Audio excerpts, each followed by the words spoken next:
And we are going to go right into game two. Sagen on the top of your screen, Jeudy on the bottom. Salamence and Lucario going to be the leads for Jeudy this time, as Sagen's going to go ahead and throw out that Garchomp and Gardevoir once again. So Jeudy switching up the leads a little bit, and Sagen just deciding to go with what works. Yeah, I love Jeudy's switch up here.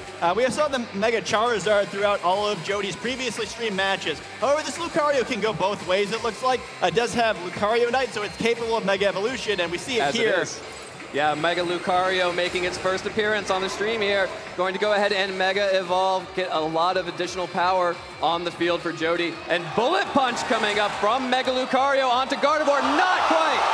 Not quite enough for the one-hit KO. Dazzling Gleam, the choice from Gardevoir. Super effective damage on Salamence, and the Earthquake not affecting Salamence or Gardevoir thanks to that telepathy, but will be able to get the damage onto Lucario. Is it going to be enough? Is Mega going down? The Mega goes down. Turn one for Jeudy. A huge gambit from him did not pay off, but Rock Tomb from Salamence going to hit that Garchomp and slow it down just a little bit. Yeah, excellent play there on Sagen's end. I don't know if he trained his Pokemon with that Lucario Bullet Punch in mind, but I think that was one of Jody's main tricks in this matchup, the ability to use that Mega Lucario, which hadn't been seen before, and try to get a quick knockout of that Gardevoir. Once again, we see it very low in range of Sandstorm damage, but this time the damage looks like it may have been done. Garchomp's still in great position to try to do some damage here. Dragon Claw and Salamence or Earthquake and Tyranitar would do some very serious damage. Tyranitar is going to have to lock into a move here, which will help out Sagen significantly, planning out the rest of the game here. And getting one more knockout, even if it's not on Tyranitar, would prevent it from switching moves again, creating a much more winnable endgame situation for Sagen. Jeudy is going to protect that Salamence, does not want to let this Dazzling Gleam get the KO there. Going to deal no damage to that Salamence, but super effective damage onto Tyranitar. Rock Slide is the choice from Jeudy. That's the play. Going to pick up the KO onto Gardevoir, get some damage onto Garchomp. Hope for a flinch here. Could be a huge for Jeudy. The Earthquake is going to go through. No flinches. Earthquake onto Tyranitar. This is a super effective hit. Is it going to be enough? No! Survives with just 12 HP. Salamence taking some Sandstorm damage, but a good KO, a KO that Jeudy needed.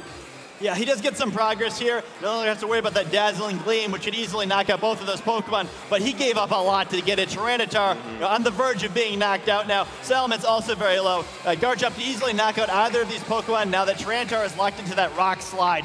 We did see Jeudy come back from a seemingly unwinnable situation during his top 4 match with that Rock Slide Tyranitar, getting some key critical hits and flinches.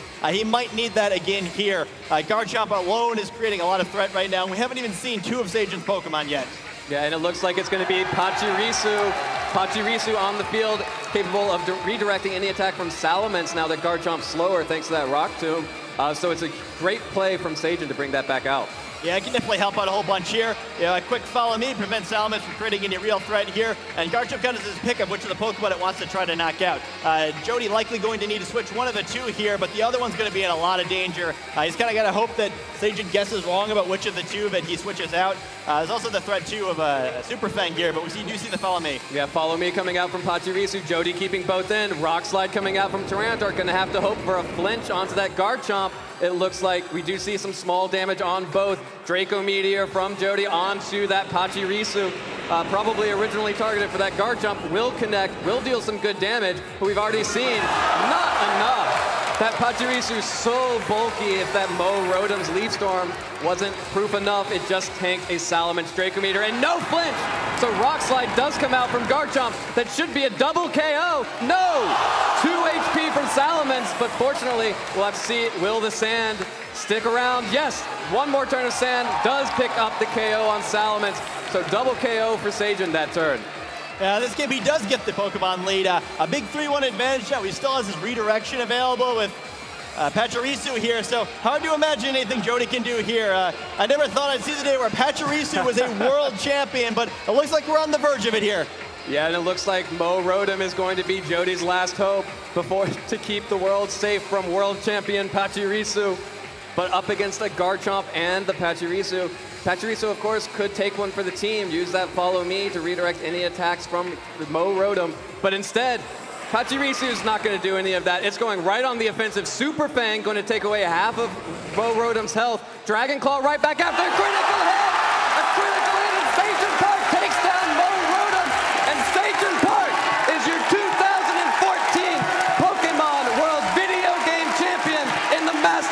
Sagen. The crowd is on their feet. Let's hear it for Sagen, everybody.